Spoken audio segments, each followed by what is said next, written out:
Jemaat yang dikasihi Tuhan Yesus Kristus, sebelum kita memulai ibadah ini, marilah menyerahkan hidup kita bagi Tuhan dengan doa teduh. Doa saat teduh dimulai.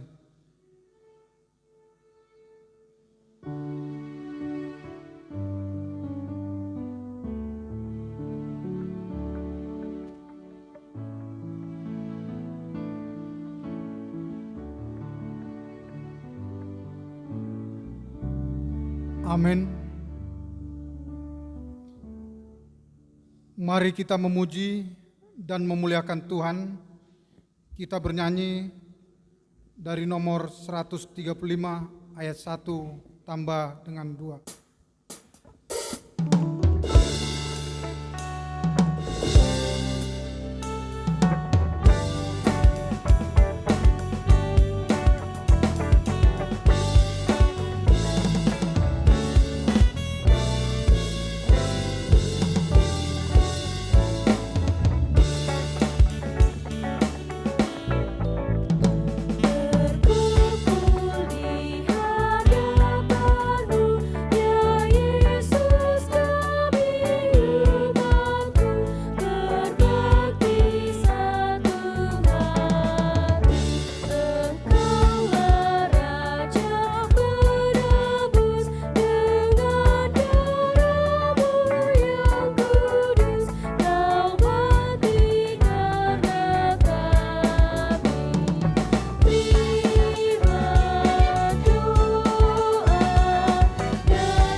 Di dalam nama Allah Bapa dan nama anaknya Tuhan Yesus Kristus dan nama Roh Kudus yang menciptakan langit dan bumi.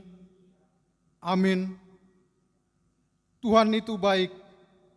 Ia adalah tempat pengungsian pada waktu kesusahan. Ia mengenal orang-orang yang berlindung kepadanya. Haleluya.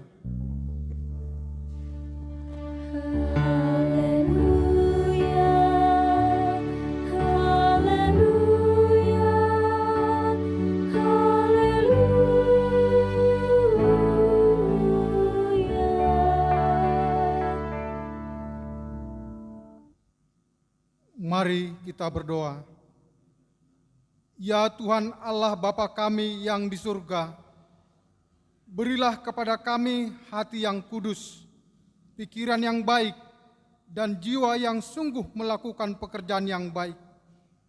Berilah kami damai, agar kami merasa aman dan tentram di dalam perlindungan-Mu. Kiranya kami senantiasa berpegang pada firman-Mu dalam menghadapi musuh-musuh kami. Jangan dan kuatkanlah kami di dalam Yesus Kristus Tuhan kami. Amin.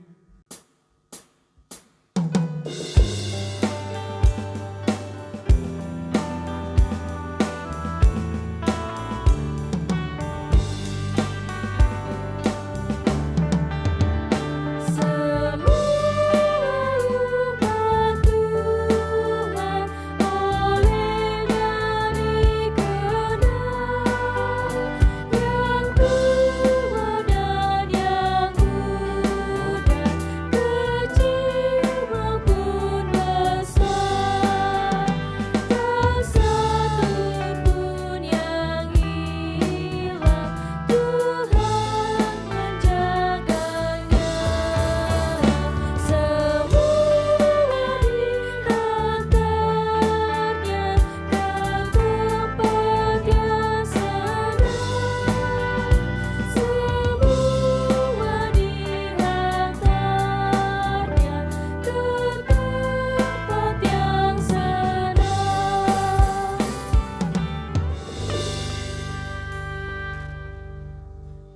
Hukum Taurat pada minggu hari ini dari titah 1 sampai dengan 10. Titah pertama. Akulah Tuhan Allahmu, seru Tuhan kita. Tidak boleh ada Allah lain kecuali aku. Jangan berbuat bagimu patung yang menyerupai apapun yang ada di langit atau yang ada di bumi atau yang ada di dalam air untuk disembah atau bertakwa kepadanya. Titah ketiga. Jangan menyebut nama Tuhan Allah dengan sembarangan, karena Allah akan menghukum orang yang menyalahgunakan namanya. Titah keempat. Ingat dan sucikanlah hari yang dikuduskan itu. Lakukanlah segala pekerjaanmu di dalam 6 hari. Tetapi pada hari yang ketujuh, ialah sabat bagi Allah Tuhanmu. Engkau tidak boleh bekerja pada hari itu, juga anakmu laki-laki atau perempuan, pembantumu laki-laki atau perempuan, temanmu atau orang lain yang berada di tempat kediamanmu. Sebab Allah menciptakan langit dan bumi dan segala isinya di dalam 6 hari. Kemudianlah beristirahat pada hari yang ketujuh. Itulah sebabnya Allah memberikan hari itu dan menguduskannya. Titah kelima. Hormatilah bapa dan ibumu agar engkau berbahagia dan lanjut umurmu di bumi yang diberikan Allah kepadamu. Titah keenam. Jangan engkau membunuh. Titah ketujuh. Jangan engkau berzina. Titah kedelapan. Jangan engkau mencuri. Titah kesembilan. Jangan engkau berdusta. Titah kesepuluh. Jangan engkau mendambakan akan rumah sesamamu. Jangan engkau mendambakan akan istrinya, atau pembantunya laki-laki maupun perempuan, ternaknya, atau segala sesuatu milik mereka. Mari kita memohon kekuatan dari Tuhan untuk melakukan yang sesuai dengan hukum-Nya. Ya Tuhan, kuatkanlah kami melakukan yang sesuai dengan hukum-Mu. Amin.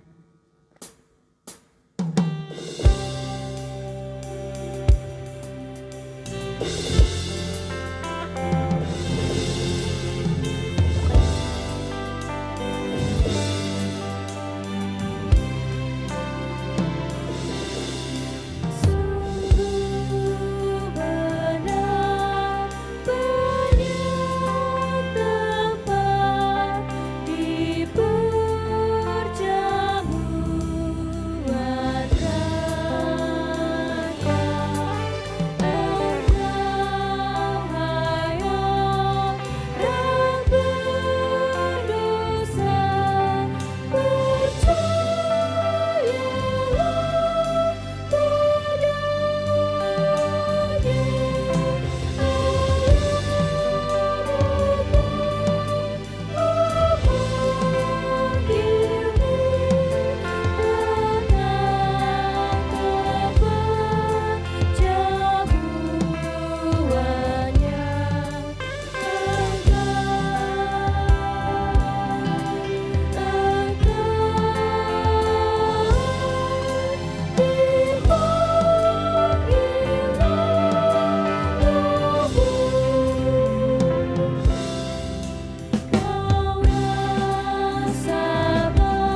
Marilah kita datang mengaku dosa kita ke hadapan Allah.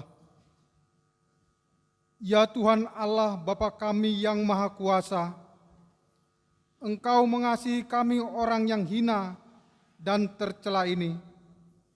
Kami datang ke hadapan-Mu mengaku segala dosa dan kesalahan kami. Sejak dilahirkan kami sudah bergelimang di dalam dosa. Kami tersesat dan menyimpang dari jalan Tuhan. Kami sering melanggar hukum-Mu. Ya Tuhan kami, janganlah mengingat dosa dan pelanggaran kami pada masa-masa muda, tetapi ingatlah kepada kami sesuai dengan kasih oleh karena kemurahan-Mu. Ya Tuhan, lapangkanlah hati-Mu terhadap kami orang berdosa ini. Amin.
Marilah kita mendengar janji Tuhan tentang pengampunan dosa-dosa kita. Karena semua orang telah berbuat dosa dan telah kehilangan kemuliaan Allah, dan oleh karena kasih karunia telah dibenarkan dengan cuma-cuma, karena penebusan dalam Kristus Yesus.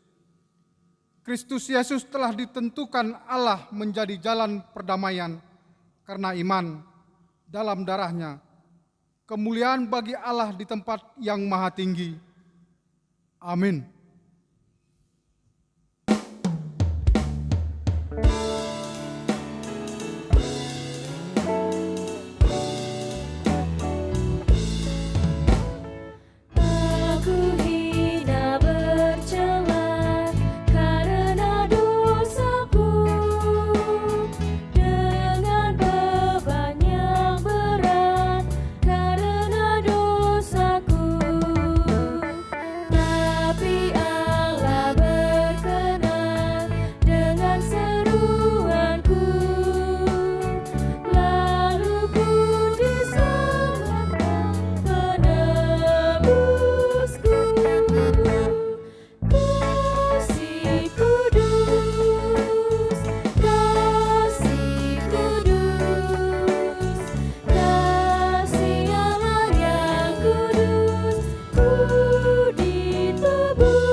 Firman Tuhan pada minggu kita hari ini tertulis di 1 Korintus 11 ayat 8 sampai dengan 12.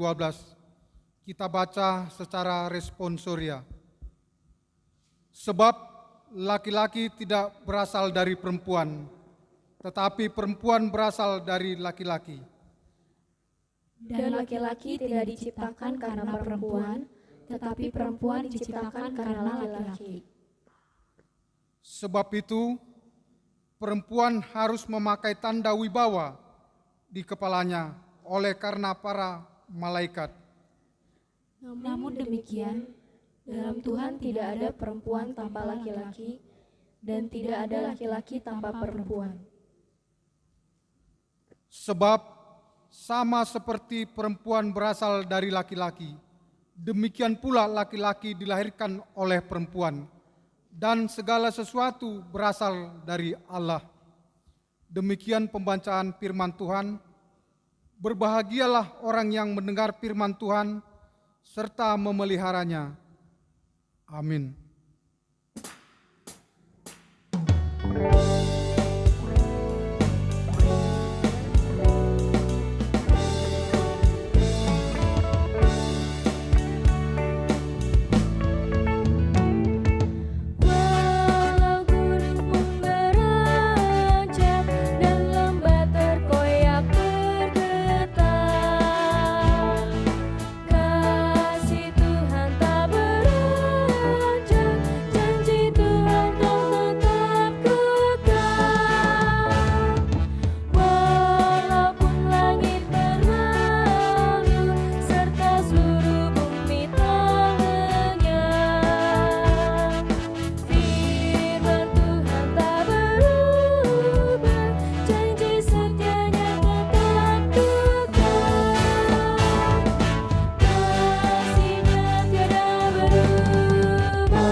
Marilah kita mengaku iman kepercayaan kita, sebagaimana teman-teman seiman di seluruh dunia, kita mengucapkannya. Aku percaya kepada Allah Bapa yang Maha Kuasa, Khalif langit dan bumi. Aku percaya kepada Yesus Kristus, Anak-Nya yang tunggal Tuhan kita, yang dikandung daripada Roh Kudus, lahir dari anak darah Maria, yang menderita sengsara di bawah pemerintahan Pontius Pilatus, disalibkan, mati dan dikuburkan, yang turun ke dalam kerajaan maut. Pada hari yang ketiga, bangkit pula dari antara orang mati, naik ke surga, duduk di sebelah kanan Allah, Bapa yang Maha Kuasa. Dari sana akan datang kelak untuk menghakimi orang yang hidup dan yang mati. Aku percaya kepada Roh Kudus dan adanya suatu gereja yang kudus, persekutuan orang kudus, pengampunan dosa, kebangkitan daging, dan hidup yang kekal. Amin. Warta Jemaat HKBP Serang Resort Serang, Minggu 4 Oktober 2020. Yang tidak kami bacakan supaya kita baca masing-masing. 1. Nama minggu. Minggu 17 setelah Trinitatis. Ketritunggalan Allah. Topik setara di hadapan Tuhan. Dos dohita di hadapan nidibata. 2. Pelaksanaan ibadah minggu dengan petunjuk new normal. Untuk menyikapi himbauan dari pemerintah dan surat pastoral Eporus HKBP sehubungan dengan pelaksanaan tatanan kehidupan baru atau new normal, gereja kita pada minggu hari ini, tanggal 4 Oktober 2020, melaksanakan ibadah kebaktian minggu dengan petunjuk new normal sesuai protokol kesehatan. 5. Pendaftaran pelajar sidi atau Marguru Malua tahun ajaran 2020-2021. Gereja kita telah membuka pendaftaran pelajar sidi periode tahun ajaran 2020-2021. Diminta kepada jemaat yang mengikut sertakan anaknya mengikuti pelajar sidi untuk mendaftarkannya kepada Sintua Sektor serta menyerahkan fotokopi surat baptis dan akte kelahiran.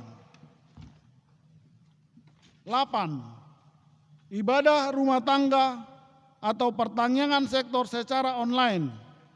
Sehubungan dengan pandemik virus corona, gereja kita HKBP Serang akan melaksanakan ibadah rumah tangga secara online aplikasi Zoom.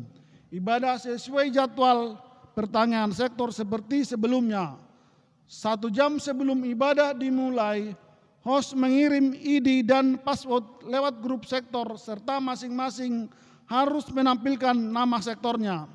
Kita dapat memberikan persembahan melalui Sintua Sektor. 12. Pelaksanaan rapot dewan dan seksi-seksi. Dihimbau kepada Ketua Dewan Diakonia, Marturia, Diakonia supaya melaksanakan rapat dewan dan seksi untuk mempersiapkan laporan evaluasi kegiatan program kerja dan anggaran 2020 dan usul program anggaran 2021, dan hasil rapat akan diserahkan Ketua Dewan kepada pimpinan jemaat atau ke kantor gereja kita. Diharapkan pada akhir bulan Oktober 2020. 13. Statistik atau haruason. 1. Calon anggota jemaat atau ruas parguru. Mulai minggu ini masuk menjadi calon anggota jemaat atau ruas parguru keluarga Udut Parman Lumbang Gaul Ibu Deni Boru Hutahean, datang dari Gereja Betel Indonesia Tipang, sekarang tinggal di sektor 19 Cikande 2. 2. Warta pemberkatan pernikahan. A. Warta kedua, akan dilaksanakan pemberkatan nikah bagi calon mempelai laki-laki Rianto Nius Sihotang, putra dari Bapak Darisma Sihotang, Ibu Tiurlan Boru Simanjorang, alamat Perum Citra Gading Sektor 1 Serang, Jemaat HKBP Serang, Resort Serang, dengan calon mempelai perempuan Triami Hutaria Boru Sinurat, putra dari Bapak Nelson Sinurat, Ibu ST Tiurlan Boru Sijabat, alamat Jalan Raya Ragi Cantik nomor 48 Pematang Siantar, Jemaat HKBP Siantar Baru, Resort Siantar Baru Distrik 5, Sumatera Timur. Pemberkatan pernikahan hari Sabtu 10 Oktober 2020 masuk jam 10 WIB di HKBP Siantar Baru, Resort Siantar Baru Distrik 5, Sumatera Timur. B. Warta pertama, akan dilaksanakan pemberkatan nikah bagi calon mempelai laki-laki Edwin Berdik Simamora, putra dari Bapak P. Simamora, Ibu T. Boru Nababan, alamat Komplek Tegal Padang, Sektor 6 Legok, Jemaat HKBP Serang, Resort Serang, Distrik 21 Banten, dengan calon mempelai perempuan Yuni Maria Boru Turnip, putri dari Bapak J. Turnip, Ibu R. Boru Sinaga, alamat Sektor 6 Legok, Jemaat HKBP Serang, Resort Serang, Distrik 21 Banten. Pemberkatan pernikahan hari Sabtu 17 Oktober 2020 masuk jam 8.30 WIB di HKBP Serang, Resort Serang, Distrik 21 Banten. C. Warta pertama, akan dilaksanakan pemberkatan nikah bagi calon mempelai laki-laki Febri Ramos Sinaga, putra dari Bapak Dr. Andes B. Sinaga Nahinan, Ibu PO Boru Sialoho, alamat Jalan Pelapa 5B nomor 44 Bandar Lampung. Jemaat AKBP Kedaton Resort Kedaton Distrik 15 Sumbangsel dengan calon mempelai perempuan Riama Natalia Boru Panjaitan, putri dari Bapak Mangiring Panjaitan Nahinan, Ibu Rosinta Boru Purba, alamat Kabanjahe, Jemaat HKBP Kabanjahe, Resort Kabanjahe Distrik 10, Medan, Aceh. Pemberkatan pernikahan hari Sabtu 17 Oktober 2020, masuk jam 11 WIB di HKBP Resort Serang Distrik 21, Banten. Kiranya Tuhan senantiasa mengabulkan dan memberkati rencana pernikahan mereka. 3. Siasat gereja atau RPP. Sejak minggu hari ini tanggal 4 Oktober 2020, Bapak Beslin Sinaga, alamat sektor 11 Sankyu, dikenakan siasat gereja atau ruhut permahanion dohot pamisangon AKBP karena menikah kembali dengan perempuan lain. 14.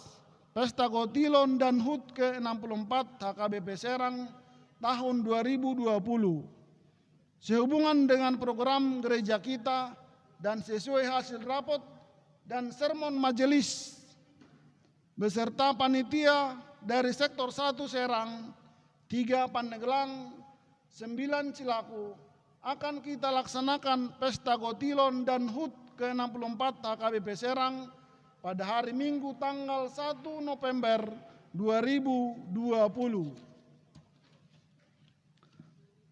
18. Persembahan kebaktian Minggu, pertangyangan keluarga, persembahan bulanan, dan persembahan diakonia. Melihat keadaan keuangan gereja kita sampai minggu ini, melalui warta jemaat ini dihimbau kepada seluruh jemaat dan majelis supaya berkenan menyerahkan persembahan ibadah kebaktian Minggu atau pertangyangan keluarga yang kita laksanakan di rumah kita masing-masing. Demikian juga dengan tanggung jawab kehuria melalui persembahan bulanan dan persembahan diakonia. Kiranya Tuhan selalu memberkati semua jemaatnya dalam kehidupan kesehariannya. Mari memberikan yang terbaik bagi Tuhan melalui gerejanya. 21. Warta keuangan dapat kita baca dalam warta jemaat masing-masing. Pelayan penuh waktu dan majelis HKBP Serang Resort Serang mengucapkan selamat ulang tahun bagi jemaat yang berulang tahun kelahiran dan pernikahan pada minggu ini. Semoga panjang umur, Tuhan Yesus memberkati. Demikian warta jemaat ini. Tuhan memberkati setiap pelayanan dan keuangan yang masuk pada minggu ini. Demi kemuliaan bagi Tuhan dan sukacita bagi jemaatnya. Amin.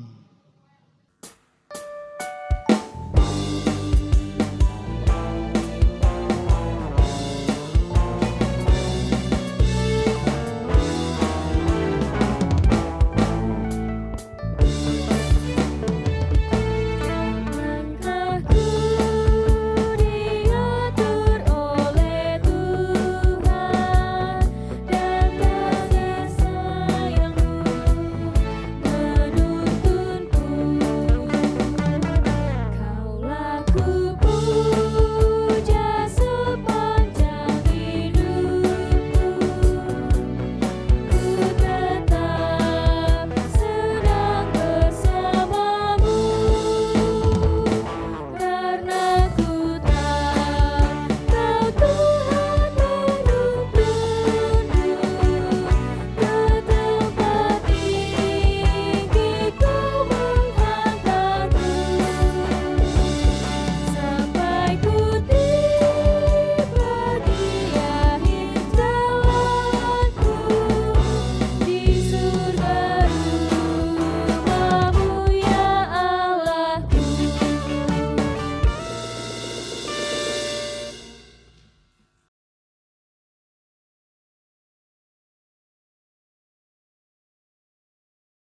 Damai sejahtera Allah yang melampaui segala akal, memelihara hati dan pikiranmu di dalam Kristus Yesus Tuhan kita. Amin. Firman Tuhan menjadi khotbah untuk kita minggu ini, tertulis dalam kitab Kejadian pasal 2 ayat 18 sampai 25. Tuhan Allah berfirman, "Tidak baik kalau manusia itu seorang diri saja. Aku akan menjadikan penolong baginya yang sepadan dengan dia." Lalu Tuhan Allah membentuk dari tanah segala binatang hutan dan segala burung di udara, dibawanyalah semuanya kepada manusia itu untuk melihat bagaimana ia menamainya. Dan seperti nama yang diberikan manusia itu kepada tiap-tiap makhluk yang hidup, demikianlah nanti nama makhluk itu. Manusia itu memberi nama kepada segala ternak, kepada burung-burung di udara, dan kepada segala binatang hutan. Tetapi baginya sendiri, ia tidak menjumpai penolong yang sepadan dengan dia. Lalu Tuhan Allah membuat manusia itu tidur nyenyak. Ketika ia tidur, Tuhan Allah mengambil salah satu rusuk daripadanya, lalu menutup tempat itu dengan daging. Dan rusuk itu yang diambil Tuhan Allah dari manusia itu, dibangunnyalah seorang perempuan, lalu dibawanya kepada manusia itu. Lalu berkatalah manusia itu, "Inilah dia tulang dari tulangku dan daging dari dagingku. Ia akan dinamai perempuan, sebab ia diambil dari laki-laki.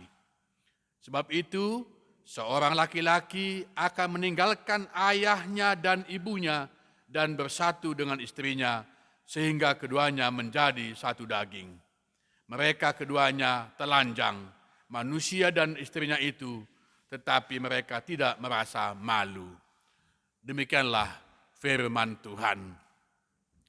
Jemaat yang diberkati Tuhan Yesus, jemaat yang berbahagia, selamat hari Minggu, Salam. Tuhan menciptakan manusia pertama, yaitu Adam, diambil dari tanah. Kalau kita baca dalam Kejadian pasal 2 ayat 7, di sana kita lihat Tuhan menciptakan Adam tidak serentak dengan Hawa. Beda waktu. Setelah Tuhan menciptakan Adam, lalu dia memberikan ruang waktu beberapa lama kemudian. Tidak serentak Tuhan ciptakan Adam dan Hawa. Pertanyaannya, kenapa, apa kira-kira alasan Tuhan menciptakan Adam dan Hawa tidak serentak? Apa kira? Apakah Tuhan kehabisan tenaga? Atau Tuhan kehabisan kreasi? Atau Tuhan tidak mampu? Bukan. Tuhan Maha Kuasa. Tuhan Maha Hebat. Dia adalah Sang Khalik. Untuk itu Tuhan bukan tidak mampu. Lalu kenapa? Apa alasannya? Nah, kalau kita perhatikan dalam ayat 20, di sana ada kita lihat satu benang merah hubungan ayat 20 dengan ayat 7 di kitab Kejadian pasal 2 ini. Tugas utama pertama sekali Tuhan berikan kepada manusia, yaitu Adam, untuk memberikan nama-nama semua binatang di tengah-tengah Taman Eden. Tuhan berikan kuasa kepada Adam. Jadi semua binatang itu datang menghadap Adam. Lalu Adam memberikan namanya. Contohnya harimau. Adam katakan namanya harimau, ya harimau. Monyet, ya monyet. Nah, jadi semua nama-nama binatang itu adalah Adam yang berikan namanya. Dalam ayat 20 tidak dijelaskan bahwa binatang itu datang berpasangan. Secara letterleh tidak tertulis. Tapi kayaknya Adam mengatakan dia mencari, melihat. Sehingga dia tidak menjumpai baginya pasangan yang sesuai dengan dirinya. Berarti itu binatang datang berpasangan. Nah, disinilah benang merahnya. Tuhan tidak langsung menciptakan Hawa. Kenapa? Karena Tuhan tidak mau apa yang diberikan kepada manusia itu tidak dihargai. Itu dia. Sehingga ketika Adam melihat semua itu binatang berpasangan, lalu dia cari, dia ada di sana ada kata rindu. Adam rindu memiliki pasangan seperti dirinya. Di sini kata kunci. Ketika Adam merindukan pasangannya dan dia cari, dilihat harimau, nggak mungkin, nggak sesuai dengan dia. Dilihat lagi monyet atau simpanse, nggak mungkin, walaupun mirip. Sehingga Adam merasa galau. Mana pasanganku gitu ya. Nah, coba kita bayangkan. Jika seseorang menginginkan atau bercita-cita untuk memiliki sesuatu, tetapi dengan segala daya, segala upaya, potensi dalam dirinya sudah dikerahkan untuk mencari ataupun mendapatkannya. Tapi toh dia tidak dapat memilikinya. Gimana kira-kira perasaannya? Bagaimana kira-kira dia punya hati? Pasti galau. Tetapi di tengah-tengah kegalauan Adam itu, di tengah-tengah kegelisahan Adam, karena dia tidak mampu memiliki apa yang diinginkan, Tuhan bertindak. Lalu membuat Adam tertidur. Nah, disinilah bahwa kata kunci rindu. Jika kita merindukan sesuatu, maka kalau kita tidak memilikinya, pasti kita agak galau. Begitu Adam tertidur, lalu Tuhan ambil rusuk dari Adam, membentuk seorang manusia yang bernama Hawa. Saudara-saudara, jemaat yang kasih Tuhan, maka hari ini, khotbah hari ini, saya minta kepada semua jemaat, baik di rumah, baik dimanapun dia mendengar khotbah ini, berikan waktumu, berikan kesempatanmu, karena ini pengajaran sangat panjang dan pengajaran sangat mendasar tentang dasar perkawinan di rumah tangga yang Tuhan bentuk. Berikan waktumu. Ini akan jelas saya jelaskan. Pertama, manusia tidak boleh sendirian. Kenapa? Kenapa tidak boleh sendirian? Karena manusia punya keterbatasan. Manusia itu makhluk yang sosial.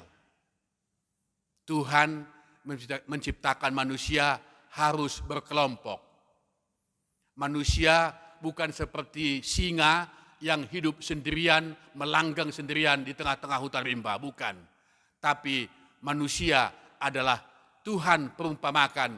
Yesus berkata, aku adalah gembala yang baik. Maka manusia itu seperti domba. Sifat dari domba harus berkumpul, bersatu, bersama. Bukan seperti sifat harimau menyendiri. Jadi manusia tidak boleh sendirian. Nah, ketika Adam sendirian, maka Tuhan ciptakan kawannya. Oke, kita lihat di sini. Kenapa harus ada teman? Kenapa harus ada sahabat? Kenapa harus ada orang lain? Karena manusia memang tidak boleh hidup sendirian. Dan manusia takkan pernah bisa hidup sendirian. Dimanapun, kapanpun, sejak dulu sampai sekarang.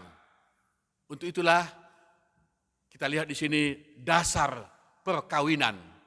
Lembaga yang pertama dan yang tertua, lembaga yang pertama sekali Tuhan bentuk di dunia ini adalah lembaga perkawinan untuk membentuk sebuah rumah tangga. Maka kita ingat, ada anak-anak muda di sini, ingatlah bahwa perkawinan itu bukanlah karya manusia. Perkawinan itu bukan usaha manusia.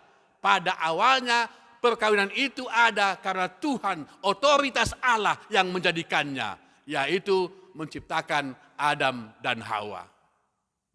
Nah, perkawinan adalah karya Allah yang agung. Maka sebuah perkawinan tidak boleh bermain-main.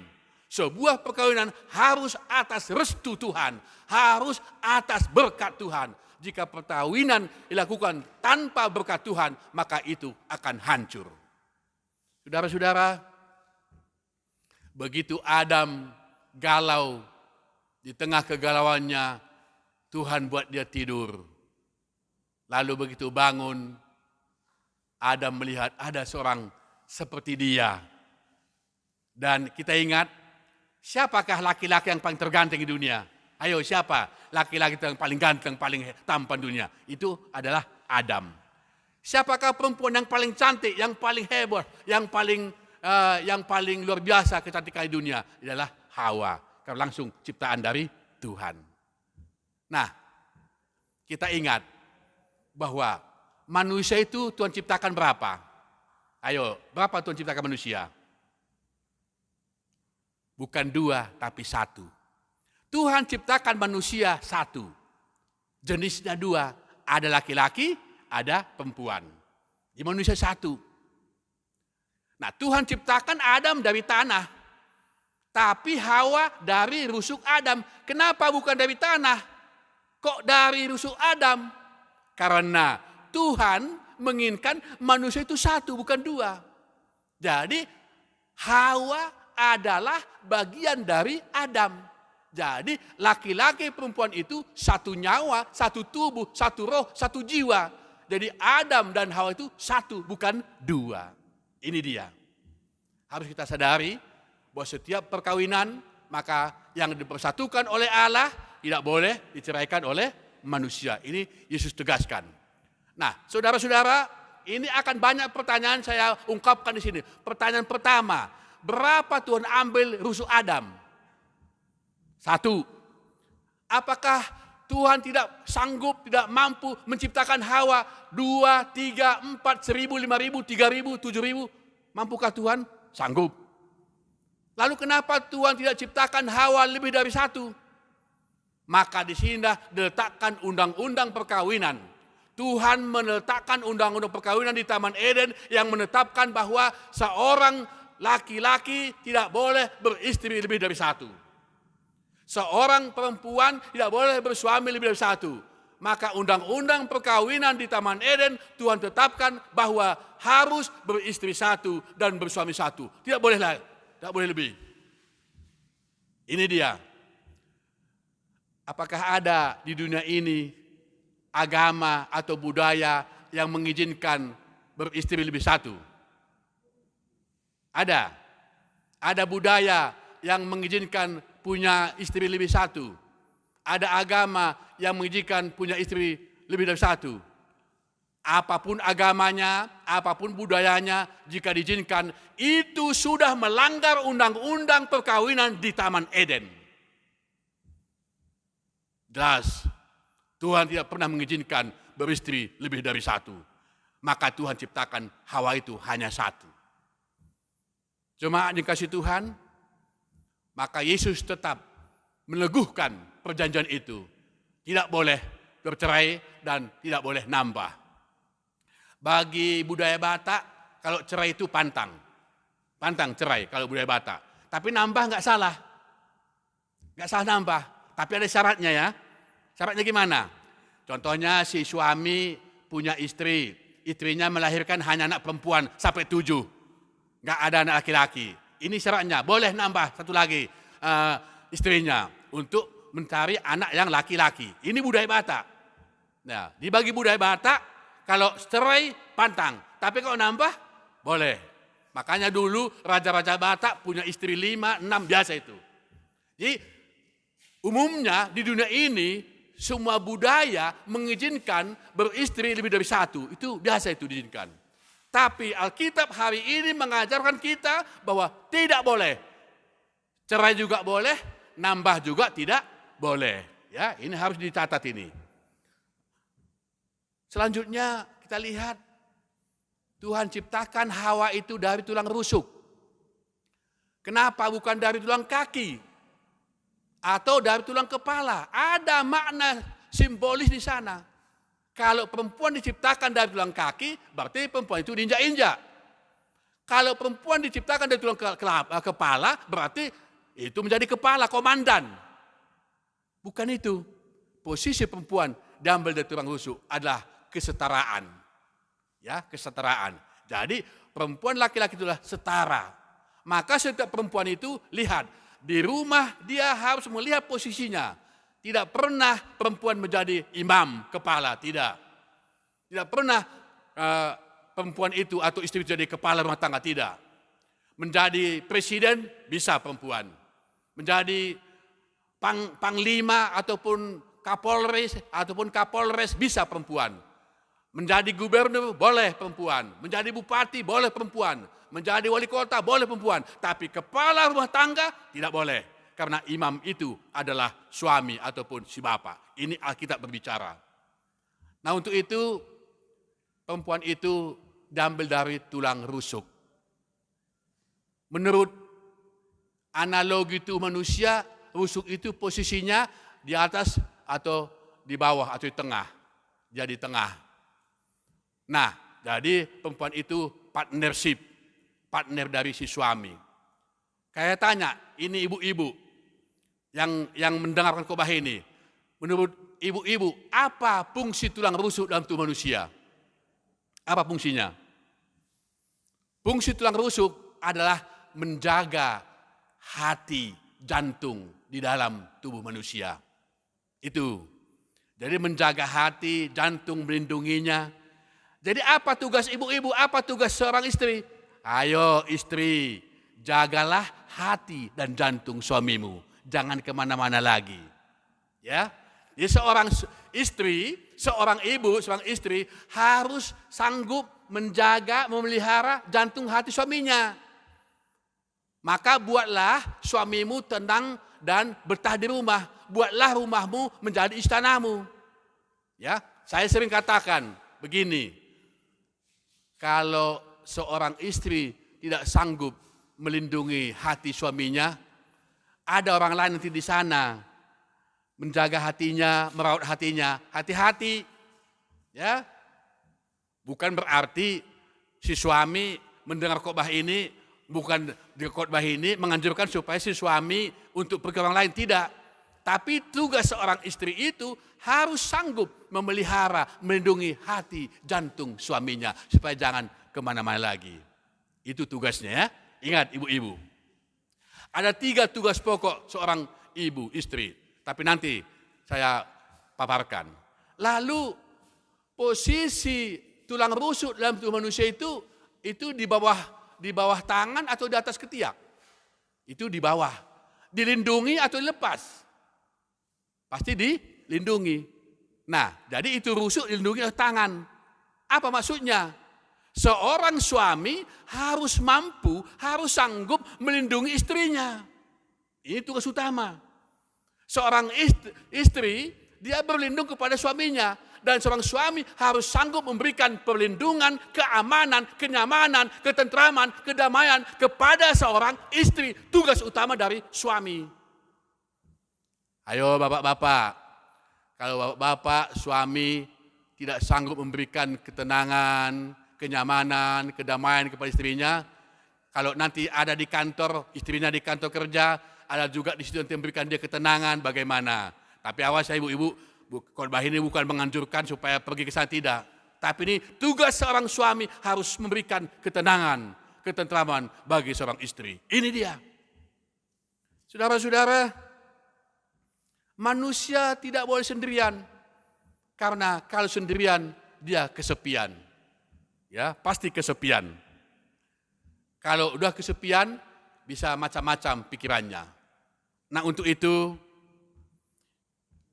bagian kedua dari khotbah ini adalah manusia perlu penolong. Ingat, di sini dikatakan penolong, bukan pembantu. Ingat ya, jadi istri itu bukan pembantu. Perempuan itu bukan pembantu, tapi penolong. Saya akan tanya, mana lebih tinggi posisi yang ditolong dengan yang menolong? Mana lebih tinggi? Coba, ayo. Lebih tinggi posisi menolong dari yang ditolong. Jadi perempuan, ingat ibu-ibu ya, kalian harus ya posisi kalian harus sanggup menolong suami, bukan membebani, bukan menekan. Nah, hidup ini perlu saling tolong-menolong. Presiden sekalipun perlu ada penolongnya, ada menterinya. Semua manusia tidak bisa hidup tanpa ada penolong. Pengusaha harus ada karyawan. Ya, pemerintah harus ada pejabatnya. Dan terus seterusnya. Semua kita ini tidak bisa hidup sendirian, siapapun dia. Kalau ada manusia yang bisa hidup sendirian, itu bukan manusia lagi itu. Maka kita ini harus saling ketergantungan. Apa arti di sana? Nah, kita ini perlu saling menghargai, saling menolong, saling membantu, saling menjaga, berkumpul kita dalam cinta kasih, bersama kita dalam senyum, dalam tata kerama, tatanan yang hidup yang penuh dengan damai. Ini Tuhan ciptakan manusia supaya hidup berdampingan, saling memberi, saling menolong. Ini kuncinya. Nah, untuk itu sebagai seorang suami, sebagai seorang bapak, dia harus sanggup memberikan 3 tugas utamanya. Pertama, bapak atau suami itulah memberikan perlindungan. Itu tadi saya katakan. Keselamatan, keamanan, ketentraman di tengah-tengah keluarga. Yang kedua, apa tugas suami? Tugas suami yang kedua adalah mencukupi segala kebutuhan yang ada dalam rumah tangga itu. Tugas suami. Mencukupi segala kebutuhannya. Maka Tuhan memberikan beban kepada Adam. Engkau harus berpeluh untuk mencari nafkahmu. Bahasa Bataknya, ikon hir hodokmu, mangalu si panganonmu. Tanggung jawab itu di pundak suami, di pundak si bapak. Nah, kalaupun ada istri, ada perempuan yang bekerja sebagai karir, enggak salah, enggak. Tapi yang paling lucu, kalau ada seorang suami, istrinya kerja, suaminya ongkang-ongkang enggak bekerja, dan dia juga hanya mengharapkan hasil dari istrinya, ini perlu dipertanyakan. Secara teologi, secara firman Tuhan, itu salah. Karena tanggung jawab kedua dari suami adalah mencukupi segala kebutuhan dari rumah tangga itu. Itu tugas tanggung jawab seorang suami atau bapak. Tugas ketiga, apa tugasnya? Menentukan masa depan. Keluarga itu, rumah tangga itu.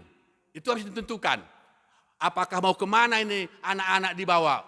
Karena itu tugas orang tua. Menentukan jalannya keluarga ini ke masa depan dan masa depan anak-anak. Itu tugasnya. Harus dia menentukan itu. Maka seorang ayah harus punya visioner. Harus mampu melihat masa depan untuk anak-anaknya. Bukan seorang ayah kalau dia tidak mampu mengarahkan jalan mau kemana arah kehidupan keluarganya. Ini 3 tugas pokok dari sang suami. Ada juga 3 tugas pokok seorang istri atau ibu. Apa itu? Yang pertama tadi sudah dikatakan, menjaga, memelihara, melindungi hati suaminya. Jangan kemana-mana jantung hatinya. Tapi yang kedua, apa itu? Merawat keluarganya, mengurus keluarganya, mengurus rumah tangganya, merawat anak-anaknya, mengasuh anak-anaknya. Ini tugas kedua. Zaman sekarang agak dilema. Seorang istri punya kerja, karir di kantor, sehingga tanggung jawab mengasuh anak diberikan kepada pembantu. IQ-nya IQ brilian, IQ-nya IQ yang hebat, tapi mental anak ini mental pembantu. Kenapa? Karena pembantu yang mengurus. Hati-hati. Bukan salah memiliki karir, bukan salah memiliki prestasi, tapi ingat, ibu harus menempatkan dirinya mengasuh anak-anaknya. Kenapa? Karena tangan ibu yang lembut adalah perpanjangan tangan Tuhan untuk mengasuh anak-anaknya. Itu dia. Kenapa harus ibu? Ingat, seorang presiden pun dilahirkan oleh seorang ibu. Seorang jenderal sekalipun dilahirkan oleh seorang ibu. Seorang pendeta pun dilahirkan oleh seorang ibu. Maka tangan ibu yang lembut itu perpanjangan dari tangan Tuhan untuk mengasuh anak-anaknya. Jangan pernah biarkan kau serahkan tanggung jawabmu mengasuh anak-anakmu kepada orang lain. Itu tanggung jawabmu. Itu tugas ibu yang kedua. Mengasuh anak, merawat, mengurus keluarga atau rumah tangganya. Yang ketiga, ikut menentukan masa depan keluarga itu bersama suami. Ikut bersama sang suami menentukan arah kehidupan masa depan anak itu. Karena keluarga itu adalah membangun masa depan. Keluarga itu adalah pembangunan kehidupan ke depan. Pembangunan generasi masa depan. Itulah keluarga. Nah untuk itu tugas yang ketiga ini bersama-sama dengan suami. Saudara-saudara, kita lihat bahwa apakah tujuan sebuah perkawinan? Apakah tujuan sebuah keluarga? Dari keluarga inilah akan sejak Adam dan Hawa dibentuk Tuhan dalam keluarga itu, maka dari situlah berkembang suku-suku, ras, bangsa-bangsa, dan negara. Dari sebuah keluarga ini Tuhan bentuk menjadi dunia ini, bumi ini penuh dengan suku, bangsa, dan negara. Maka apa tujuan sebuah keluarga? Apa tujuan sebuah negara? Apa tujuan sebuah bangsa? Alkitab berkata bahwa anak-anak itu harus diasuh, dididik supaya bermoral, berakhlak, berbudi pekerti. Menjadi tugas keluarga lah mendidik anak menjadi anak yang cerdas, anak yang hebat, anak yang berprestasi. Dan setelah itu anak yang bermoral, menjunjung tinggi budi pekerti dan hal-hal yang tentang kehormatan. Harus dijunjung tinggi martabat, hak-hak manusia, kehidupan umat manusia. Dan yang terakhir harus memuliakan nama Tuhan. Nah ini dia. Tujuan keluarga Tuhan bentuk di dunia ini untuk memuliakan nama Tuhan. Kalau tidak memuliakan nama Tuhan maka semua akan percuma, sia-sia. Coba bayangkan. Kalaupun anak-anak kita hebat, anak kita jadi pejabat, penguasa, anak kita menjadi orang-orang yang terkenal, populer, ataupun semua orang-orang yang hebat-hebat, kalau bukan memuliakan nama Tuhan, itu sia-sia.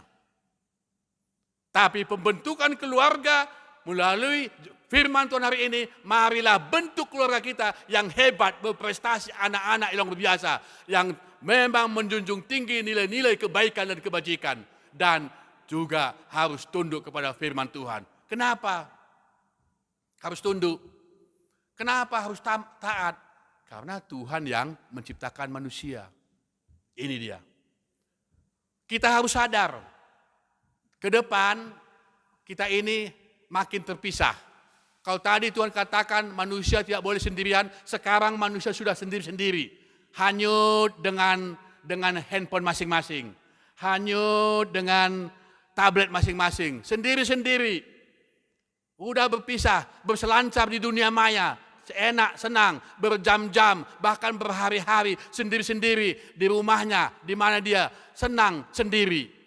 Ini media sosial, kemajuan teknologi, dapat memisahkan kebersamaan, kesatuan umat manusia di dunia. Hati-hati. Maka Tuhan mengatakan manusia itu tidak boleh sendiri. Mari kita bergabung, kita bersatu. Kebersamaan keluarga, kebersamaan teman sekampung, teman tetangga, rukun warga, rukun tetangga. Mari kita bangun. Kebersamaan bangsa negara, kebersamaan pemerintah dan negara, pemerintah dengan rakyatnya. Perlu kesatuan, persamaan, dan perlu harmonisasi antara semua lini, semua suku, ras, bangsa di tengah-tengah dunia ini. Tidak ada yang super dunia ini. Kalaupun ada katanya negara super power, itu pun tidak ada. Tidak ada negara yang sanggup hidup sendiri. Tidak ada sebuah negara yang sanggup hidup sendiri. Tidak. Semua saling tergantungan. Semua saling menopang. Semua harus saling berhubungan dan saling menjaga martabat. Harus. Kalau tidak, tidak akan sanggup. Karena dunia ini Tuhan sudah ciptakan untuk manusia hidup berdampingan dan saling menolong. Untuk itu, Bapak Ibu, maka hari ini firman Tuhan mengajak kita semua sebagai umat Kristen, sebagai umat HKBP, mari kita lihat bahwa keluarga Kristen itu adalah gereja mini. Keluarga Kristen itu adalah negara mini. Di dalam negara ini ada banyak di sana sebagai aparat perangkat-perangkatnya. Ini juga dalam keluarga ada begitu.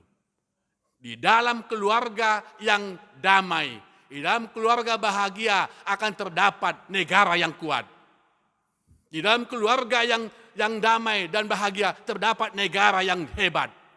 Coba bayangkan, kalau semua anak-anak diasuh dengan baik, semua anak-anak hormat orang tua, firman Tuhan menjadi hidup dan turut pada Tuhan, semua manusia dunia itu tunduk, tidak ada lagi kejahatan. Tidak ada kejahatan. Maka mari kita bina, mari kita bangun, mari kita bersama-sama membangun keluarga kita, membangun bangsa negara kita dengan nilai-nilai kebaikan. Karena Yesus mengatakan bahwa keluarga yang berbahagia itulah keluarga yang takut akan Tuhan.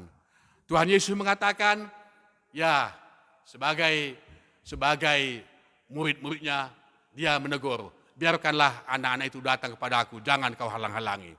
Ini, dan Tuhan Yesus mengatakan keluarga itu harus dibina, harus dididik, karena firman Tuhan, Yesus Kristus menjadi kepala, menjadi gembala di tengah-tengah kehidupan kita. Dan dunia ini, keluarga dunia ini akan menjadi keluarga kerajaan Allah, berada di sorga dengan penebusan darah Yesus, Sang Juru Selamat kita. Amin. Mari kita berdoa. Terima kasih Bapa di surga. Berkati firman-Mu, berkati kami semua umat-Mu, berkati semua keluarga, menjadi keluarga berbahagia, yang saling mengasihi, saling menolong, dan keluarga yang takut akan Tuhan.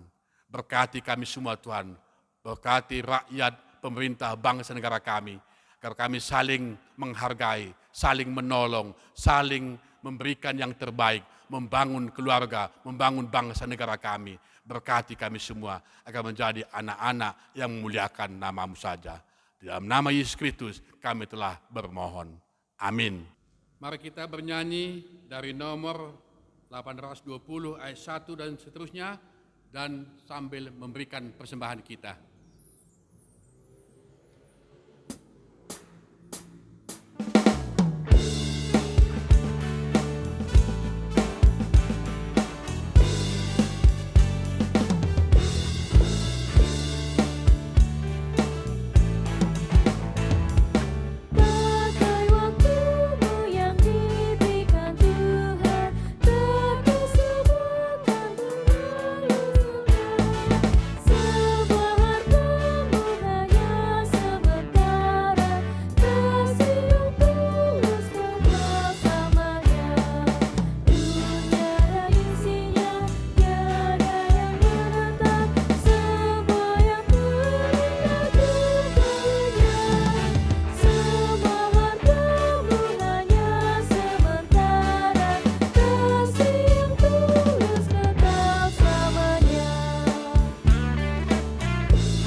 Marilah kita berdoa untuk menyerahkan persembahan kita kepada Tuhan.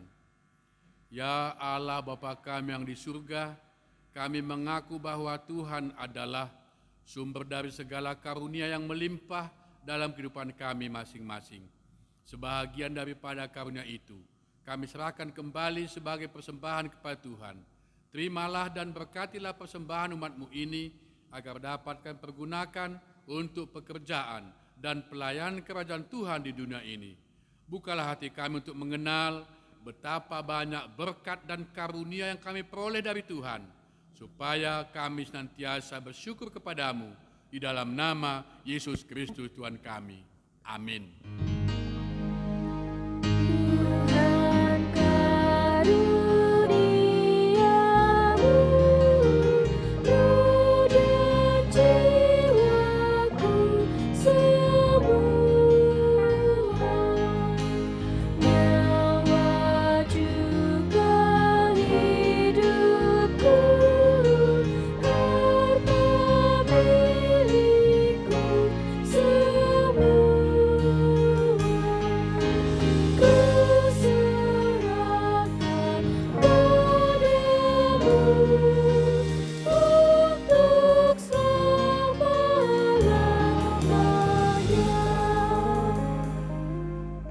Bapa kami yang di surga, dikuduskanlah namamu, datanglah kerajaanmu, jadilah kehendak-Mu di bumi seperti di surga. Berikanlah kami pada hari ini makan kami yang secukupnya, dan ampunilah kami akan kesalahan kami, seperti kami juga telah mengampuni orang yang bersalah kepada kami. Dan janganlah membawa kami ke dalam percobaan, tetapi lepaskanlah kami daripada yang jahat.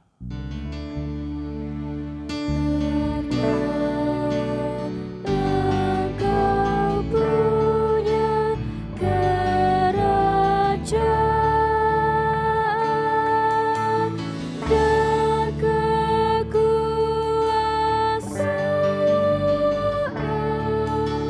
dan kemuliaan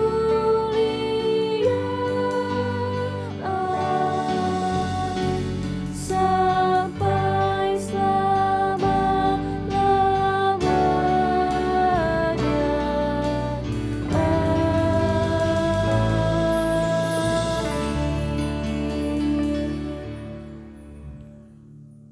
Tuhan memberkati engkau dan melindungi engkau. Tuhan menyinari engkau dengan wajah-Nya dan memberi engkau kasih karunia. Tuhan menghadapkan wajah-Nya kepadamu dan memberi engkau dengan damai sejahtera.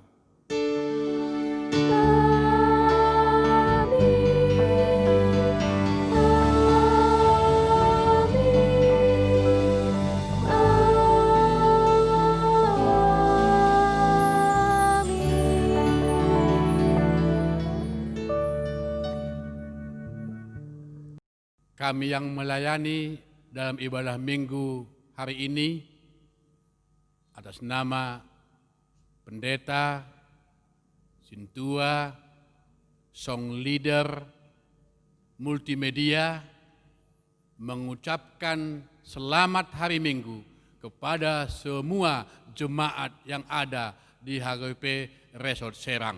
Tuhan memberkati kita semua. Salam.